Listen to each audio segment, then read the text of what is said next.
بمطابق بشارت الہی زکریا علیہ السلام کے ہاں یحییٰ علیہ السلام پیدا ہوئے۔ اللہ تعالیٰ نے انہیں تورات سکھائی جو ان میں پڑھی جاتی تھی، اور جس کے احکام نیک لوگ اور انبیاء علیہم السلام دوسروں کو بتلاتے تھے۔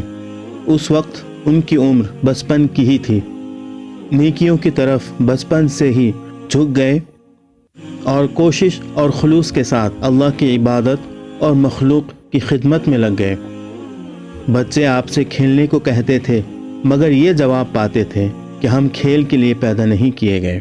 الحمدللہ رب العالمین والصلاة والسلام علی رسولہ الامین، اما بعد، السلام علیکم ورحمۃ اللہ وبرکاتہ۔ سورہ مریم کی سیریز لے کر میں محمد عامر حاضر ہو چکا ہوں۔ آج انشاءاللہ آیت نمبر 12 سے 15 کی تفسیر ہم پڑھیں گے۔ آئیے اس تفسیر کی شروعات تلاوت کلام پاک سے کرتے ہیں۔ یا یحییٰ خذ الکتاب بقوة وآتیناہ الحکم صبیا وحنانا من لدنا وزکاة وکان تقیا وبرا بوالدیہ ولم یکن جبارا عصیا وسلام علیہ یوم ولد ویوم یموت ویوم یبعث حیا۔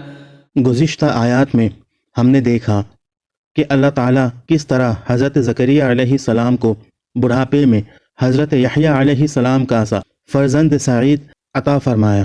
اس کے بعد ہم ان آیات میں اللہ تعالیٰ کا اہم فرمان یحییٰ علیہ السلام سے خطاب کی صورت میں پڑھتے ہیں۔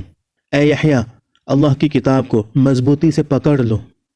مفسرین کے درمیان مشہور یہ ہے کہ یہاں کتاب سے مراد تورات ہے، یہاں تک کہ انہوں نے اس سلسلے میں اجماع اور اتفاق کا دعویٰ کیا ہے، لیکن بعض نے احتمال ظاہر کیا ہے کہ وہ خود ایک مخصوص کتاب رکھتے تھے، داؤد علیہ السلام کی زبور کی طرح۔ البتہ وہ ایسی کتاب نہیں تھی کہ جو کسی نئے دین یا جدید مذہب کو پیش کرتی ہو۔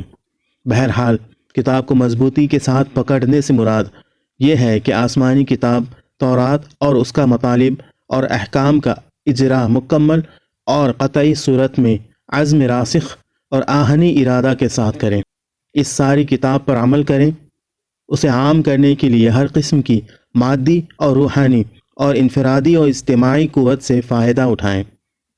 لفظ قوت مکمل طور پر ایک وسیع معنی رکھتا ہے، جس میں تمام مادی، معنوی اور روحانی اور جسمانی قوتیں جمع ہیں، اور یہ چیز خود اس حقیقت کو بیان کرتی ہے کہ دین الہی اور اسلام و قرآن کی حفاظت کمزوری، سستی و کاہلی، لنگڑے لولے بن کر پڑے رہنے اور غفلت شعاری کے ساتھ ممکن نہیں ہے، بلکہ یہ قوت و طاقت اور قابلیت کے طاقتور قلعے کے اندر ہی ہو سکتی ہے۔ اگرچہ یہاں پر مخاطب حضرت یحییٰ علیہ السلام ہے، لیکن قرآن مجید کے دوسرے مواقع پر اس کی تعبیر دوسرے لوگوں کے لیے بھی صادق آتی ہے۔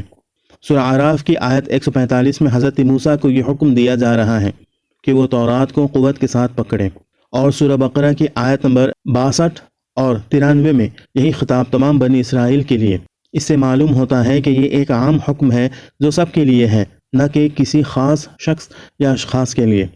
اتفاق کی بات ہے کہ یہی مفہوم دوسرے لفظوں میں سورہ انفال کی آیت نمبر 60 میں تمام مسلمانوں کے لیے بیان کیا ہوا ہے۔ بہرحال یہ آیت ان سب لوگوں کا جواب ہے کہ جو یہ گمان کرتے ہیں کہ کمزوری اور ضعف کے ساتھ کوئی کام سر انجام دیا جا سکتا ہے، یا جو یہ چاہتے ہیں کہ تمام حالات میں حالات کے ساتھ سمجھوتا کرتے کرتے ہوئے مشکلات کو حل کریں۔ اصولی طور پر کسی کتاب کو اس کے پیروکاروں کی قوت، طاقت اور قابلیت کے بغیر جاری نہیں کیا جا سکتا ہے۔ یہ تمام مومنین اور اللہ کی راہ کے تمام راہیوں کے لیے ایک درس ہے۔ اس حکم کے بعد ان 10 نعمتوں کی طرف اشارہ کیا گیا ہے کہ جو اللہ نے حضرت یحییٰ علیہ السلام کو عطا کی۔ نمبر 1، ہم نے اس کو بچپن میں فرمان نبوت اور عقل و ہوش و روایت عطا کی۔ نمبر 2، ہم نے اسے اپنی طرف سے بندوں کے لیے رحمت اور محبت بخشی، یعنی کہ وحنان من لدنا۔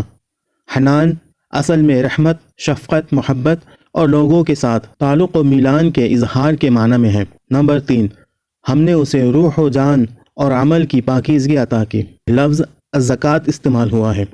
مفسرین نے زکوٰۃ کے مختلف معانی کیے ہیں، بعض نے اس کے عمل صالح سے، بعض نے اطاعت اور اخلاق سے، بعض نے ماں باپ کے نیکی کرنے سے، بعض نے حسن شہرت سے، اور بعض نے پیروکاروں کی پاکیزگی سے تفسیر کی ہے۔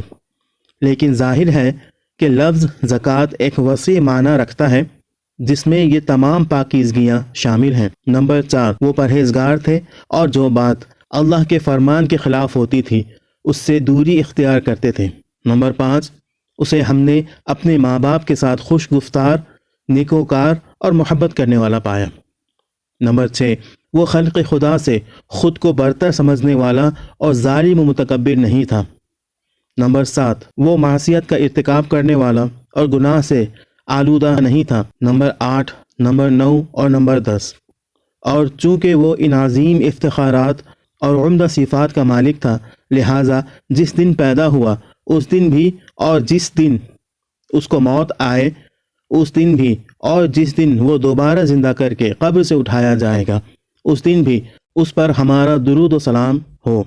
آج کے لیے اتنا ہی۔ اللہ رب العزت سے دعا ہے کہ اللہ تعالی ہمیں ان آیتوں کو پڑھنے، سمجھنے، ان پر غور و تفقع کرنے اور انہیں اپنی زندگی میں اتارنے کی توفیق عطا فرمائے۔ آمین۔ وآخر دعوانا ان الحمد للہ رب العالمین۔ السلام علیکم ورحمۃ اللہ وبرکاتہ۔